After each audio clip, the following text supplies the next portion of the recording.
एक 10 का ई प्रारंभ करूं, 10 का ई आपका इसमें जो आपका फार्मूला होंगे साधारण ब्याज बराबर तो मूलधन गुना समय गुना दर बटे का 100। इसके बाद आपका चक्रवृद्धि ब्याज बराबर होता है चक्रवृद्धि ब्याज। चलो इसको इधर लिखता हूं, इधर से आपका चक्रवृद्धि ब्याज बराबर होता है P इंटू 1 प्लस R बटे का 100 के पावर T माइनस का P। अगर यहां पे देखेंगे ना इसको तो हम ऐसा लिख सकता हूं, आपका मूलधन बराबर क्या होगा, तो मूलधन बराबर ब्याज गुना का 100 बटा समय गुना का दर। इसके बाद अगर समय बराबर निकालूं, समय बराबर ये हो जाएगा ब्याज गुना का 100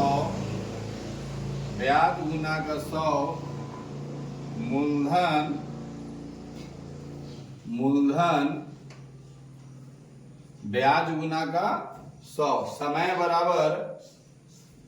समय बराबर अगर निकालूं तो क्या हो जाएगा ब्याज गुना का 100 और मूलधन गुना का दर।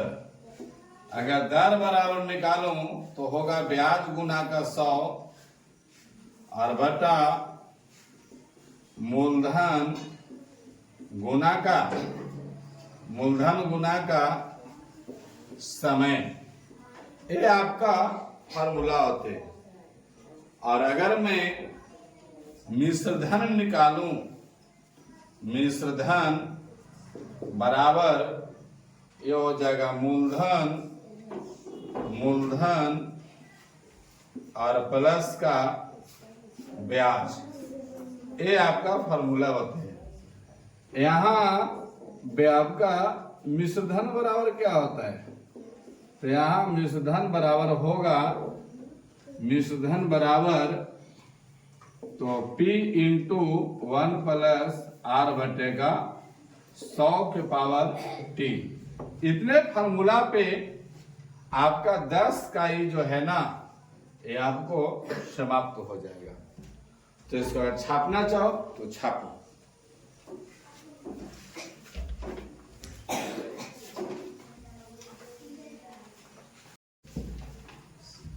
दस का ई का पहला नंबर प्रश्न है 400 रुपये का, तो मूलधन कितना कर दिया आपका 400। 2 वर्ष में T बराबर कितना 2 वर्ष 5% की दर से चक्रवृद्धि ब्याज निम्नलिखित में से कौन सा राशि होगा। रेट कितना का है, तो रेट कहा है 5%। निकालना क्या है आपका चक्रवृद्धि ब्याज निकालना है, अर्थात आपको CI निकालना है। CI का फार्मूला क्या होता है, तो हम कहेंगे P इंटू 1 प्लस R बटे का 100 के पावर T और माइनस का P। यहाँ पे आपका है P है 400 इंटू 1 प्लस R है 5 बटे का 100 के पावर T का मतलब 2 और माइनस P मतलब 400। यहाँ पे एलसीएम कर लेंगे तो हो जाएगा, काट दीजिए 5 20 से 100, तो एलसीएम करेंगे तो ये हो जाएगा 20 प्लस का 1 बटे का 20 के पावर 2 माइनस का 400। यहाँ पे हो जाएगा पुनः 400 इंटू 20 और 1 21 बटे का 20 के पावर 2 माइनस का 400।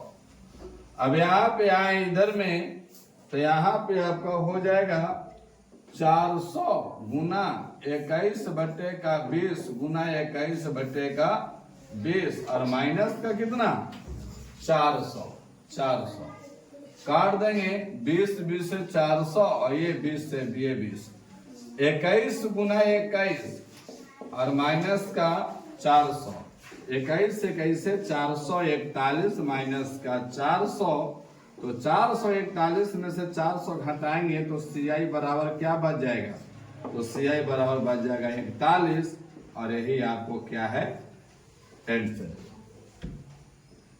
चलिए छापा जाए। एक इकाई का पहला नंबर प्रश्न। चलिए दूसरा नंबर प्रश्न है। दूसरा नंबर प्रश्न है आपका, दूसरा नंबर प्रश्न है, गांव का एक साहूकार भूरा किसान को 25 रुपए चक्रवृद्धि ब्याज पर उधार देता है। कितना रुपया 25 रुपया, यानी P बराबर कितना हो गया 25। यदि ब्याज 4 पैसे प्रति रुपया मासिक है, आपको जो रेट है ना, रेट यानी R 4 रुपए प्रति मासिक प्रति 4 पैसे प्रति मासिक और ब्याज मासिक दे हो तो 2 माह पश्चात, टाइम दे दिया है 2 माह पश्चात निम्नलिखित में कौन सी राशि लौटाने पड़ेगी, कौन सी राशि लौटाने पड़ेगी। चलिए देखिए, अब आपको राशि लौटाने की बात कही गई है तो आपको क्या लौटाएगा, मिश्रधन लौटाएगा। मिश्रधन का मतलब A, तो हम जानते हैं कि A बराबर होता है P इंटू 1 प्लस R बटे का 100 के पावर T। P कितना है 25 इंटू 1 प्लस R है आपका 4 बटे का 100 के पावर T का मतलब 2। यहाँ पे हो जाएगा 4 25 से 100, तो यहाँ हो जाएगा 25 इंटू 25 एलसीएम हो जाएगा, तो ये हो जाएगा 25 प्लस का 1 और बटे का 25 के पावर 2, इतना हो गया। अब यहाँ पे आपका हो जाएगा 25 इंटू 25 और 1 26 बटे का 25 के पावर कितना हो जाएगा 2, तो हो जाएगा 25 गुना 26 बटे का 25 गुना 26 बटे का 25, 25 से 25 कट गए, 26 गुना 26 कितना होता है 676 बटे का 25, काट देंगे तो फाइनल आंसर कितना आना है 27.04, यही आपको आंसर हो जाएगा।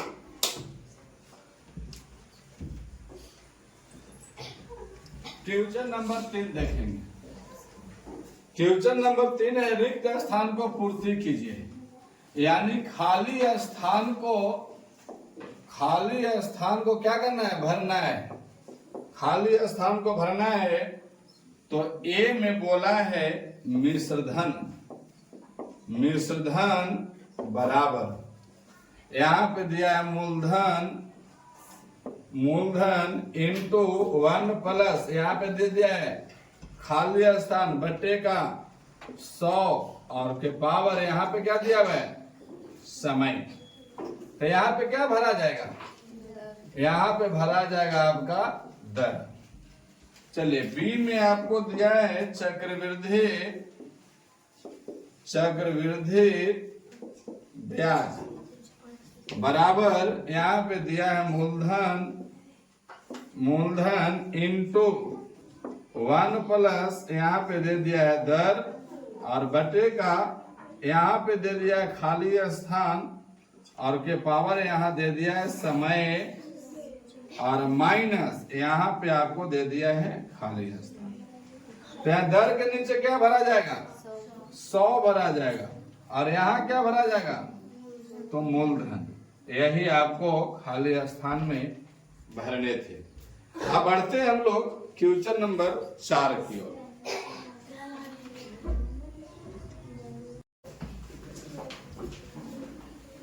क्वेश्चन नंबर 4, क्वेश्चन नंबर 4 है, यदि मूलधन यानी P बराबर दे दिया है कितना 1000 और समय यानी T बराबर दे दिया है 2 वर्ष और दर दे दिया है आपका दर यानी R बराबर कितना दिया है 4%। तो साधारण ब्याज निकालिए। क्या निकालना है? साधारण ब्याज यानी साधारण ब्याज कहने का मतलब क्या है? एसआई निकालना है। हम जानते हैं कि एसआई बराबर होता है P गुने R गुना T बट्टे का 100।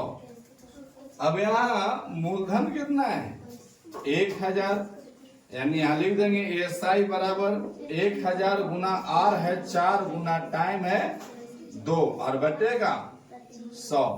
2 0 से 2 0 कट गए तो एसआई बराबर क्या हो जाएगा 10 गुना 4 गुना 2, 10 चौक के 40 और गुना का 80। यही आपका क्या रहेगा आंसर।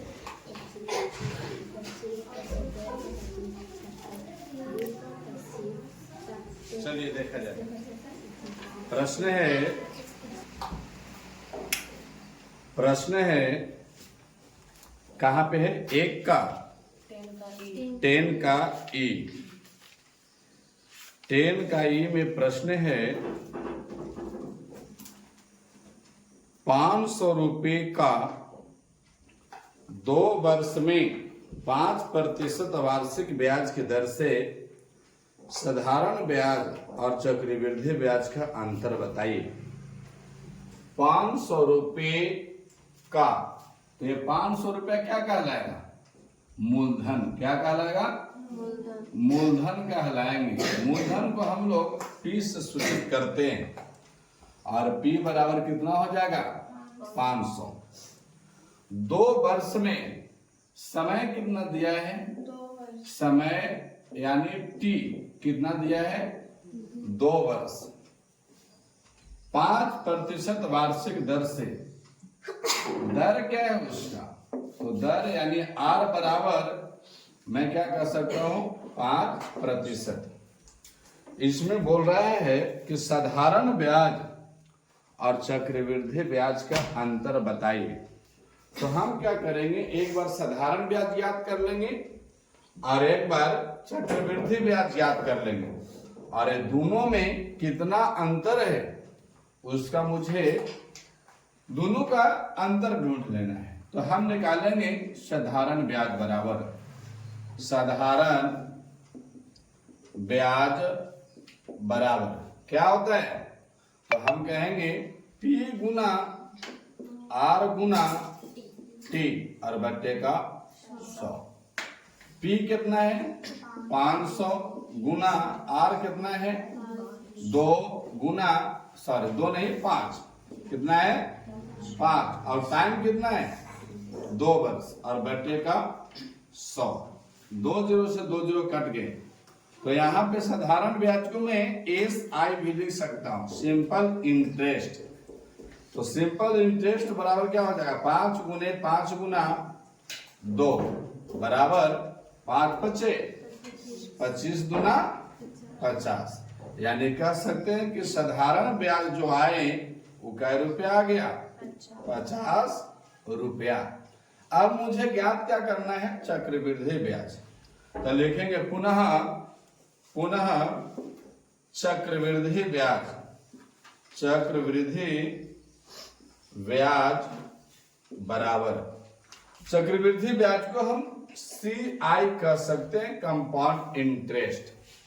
तो CI बराबर क्या होता है? तो P इंटू 1 जोड़ R बट्टे का 100 और के पावर क्या होता है N या T और माइनस का P। तो यहाँ P बराबर कितना है 500 यानी लिखेंगे यहां से पुनः CI बराबर, तो यहां हो जाएगा 500 इंटू 1 प्लस R कितना है, R है 5 और बटे का 100 और के पावर 2 माइनस का 500।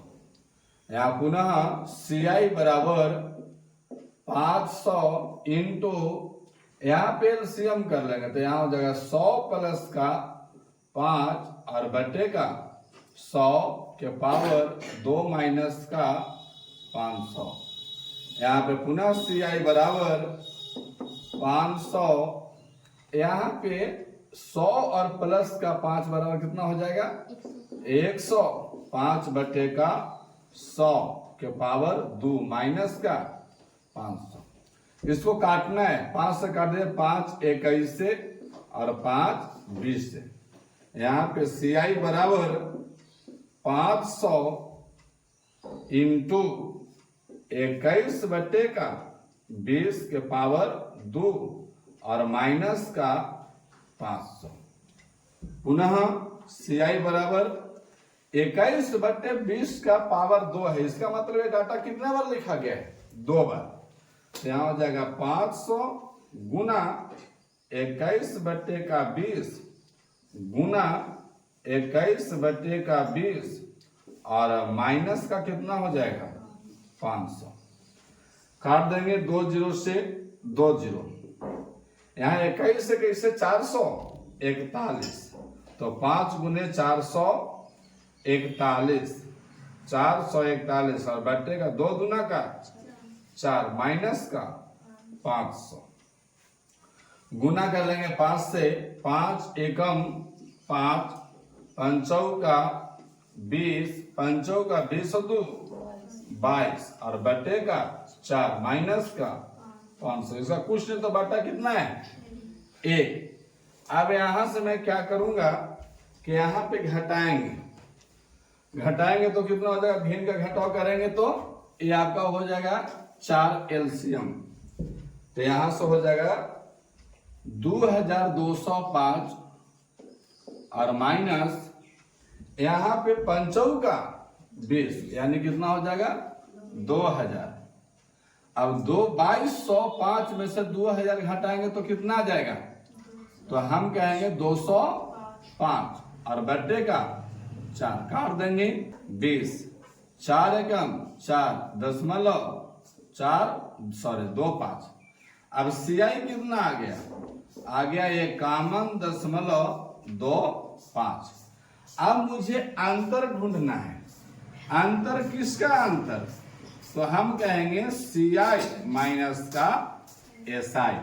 CI हो गया 51.25 और माइनस का SI कितना है 50।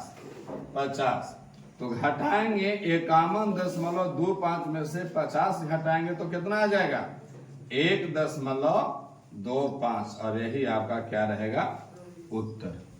बनाइए।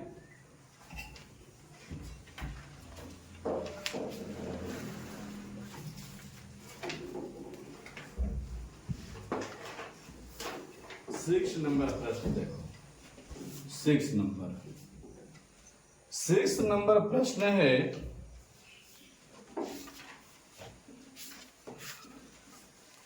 नंबर प्रश्न है, एक बेरोजगार नवयुवक श्री मिथिलेश बहादुर को सीमेंट का व्यापार करने के लिए पटना बिहार शाखा से 7.1/2%, ये क्या है आपका रेट है 7.1/2%। 7 दूनी 14 15, तो R बराबर हो गया 15/2, कहने का मतलब 7.5%। 7.5% वार्षिक चक्रवृद्धि ब्याज की दर से 40,000 रुपया प्राप्त होता है। कितना रुपया 40,000, यानी P बराबर कितना हो गया 40,000 रुपया हो गया। P बराबर 40,000, तो 3 वर्ष के बाद उसे बैंक को कितना रुपया लौटाना होगा, टी बराबर कितना 3 वर्ष। यानी मिथिलेश कुमार ने सीमेंट का व्यापार करना चाह रहा है। वह बैंक से 40,000 रुपया 7.5% की दर से कितना वर्ष के लिए लिया? 3 वर्ष के लिए लिया है। तो इससे बैंक को कितना रुपया लौटाना पड़ेगा? अर्थात तो हमसे पूछना क्या चाह रहा है? अमाउंट। जो आपको ब्याज सहित जो राशि लौटाई जाती है वह राशि क्या कहलाता है? अमाउंट, यानी मिश्रधन कहलाता है। क्या कहलाता है? मिश्रधन। तो हम कहेंगे मिश्रधन अर्थात अमाउंट बराबर क्या हो जाएगा? 5। अमाउंट निकालना है तो हम अमाउंट का फॉर्मूला जानते हैं कि सर मिश्रधन बराबर होता है, मिश्रधन अर्थात ए बराबर होता है P इंटू 1 प्लस का R बटे का 100 के पावर T। अब यहां से P कितना है? तो हम कहेंगे 40,000 इंटू 1 प्लस R कितना है? R है 7.5% और बटे का 100 और पावर में कितना? 3। अब यहाँ एलसीएम करेंगे तो यहाँ पे आपको हो जाएगा 40,000 इंटू 100 प्लस, अच्छा यहाँ से दशमलव हटा देंगे ना तो नीचे एक थोड़ा जीरो हो जाएगा तो 1,000 हो जाएगा। 1,000 प्लस 75 और बटे का कितना? 1,000 के पावर 3। इतना हो गया। अब यहां से आपका हो जाएगा पुनः फिर लिख देंगे अमाउंट ए बराबर, तो यहां हो जाएगा 40,000 इंटू यहाँ 1,000 और 75 जोड़ेंगे तो क्या हो जाएगा? 1,075। कितना हो जाएगा? 1,075 और बटे का 1,000 और के पावर 3। अब इसको काटना चाहेंगे तो क्या ना कटेगा? कटेगा। 25 से काट देंगे तो 25 चौके 100 यानी 40 बार में ये भी कट जाएगा ना। 25 चौके 100 और 25 तिया 75 यानी 43 बार में। तो यहाँ अमाउंट बराबर क्या हो गया? तो हम कहेंगे 40,000 इंटू यहाँ पे 43 बटे का 40 और के पावर 3। यहाँ अमाउंट बराबर मैं क्या कहूँ? यहाँ पे आपका हो जाएगा 40,000 और एक 43 बटे का 40 के पावर 3 है, यानी ये डाटा कितना बार लिखना है? 3 बार। तो हम कहेंगे 43 बटे का 40 गुना 43 बटे का 40 गुना 43 बटे का 40। 3 जीरो है, 3 जीरो काट दीजिए, 3 जीरो काट दीजिए, 4 से काट दिए, 4 दहिया का 40, यही होगा ना। अब यहाँ बच गया अमाउंट बराबर 2 से कटेगा, 2 दूनी की 4, 2 बचेगा 10। अब यहाँ पे हो जाएगा 43 गुना 43 गुना यहाँ पे कितना? 5 और बटा का कितना हो जाएगा? 4 दूना का 8। अब 43 का क्यों निकालना पड़ेगा? 43 का क्यों निकालना? चलिए देखिए 43 और 43 को गुना करेंगे तो फाइनली कितना आ जाएगा आपको? 79507 और गुना का 5 बटे का 8। अब ये दोनों को गुना करेंगे तो ये आपको आना है, गुना करेंगे तो आपको कितना आ जाएगा? गुना करेंगे तो आपका आ जाएगा 39 75 35 और बटे का 8 से भागा देंगे ना तो फाइनली कटेगा 49 69 1 और 0.875, यानी ये 49, 69, 1 और यहाँ पे देखिए ये दशमलव के बाद 3 डिजिट है। अगर ये आपको 5 या फिर 4 या 5 से कम रहे तो इसको हम 1 घटा के लिखते हैं, और ये 5 या 5 से अधिक रहे तो इसको हम 1 बढ़ा देंगे। तो दशमलव क्या हो जाएगा 8, यही आपको क्या रहेगा आंसर। यानी वो जो आपका क्या नाम था उनका, मिथिलेश ने आपको बैंक को कितना रुपया लौटाएगा, तो 49, 69, 1.88, यानी 49,691 रुपया 88 पैसा लौटाएगा। चलो छापो।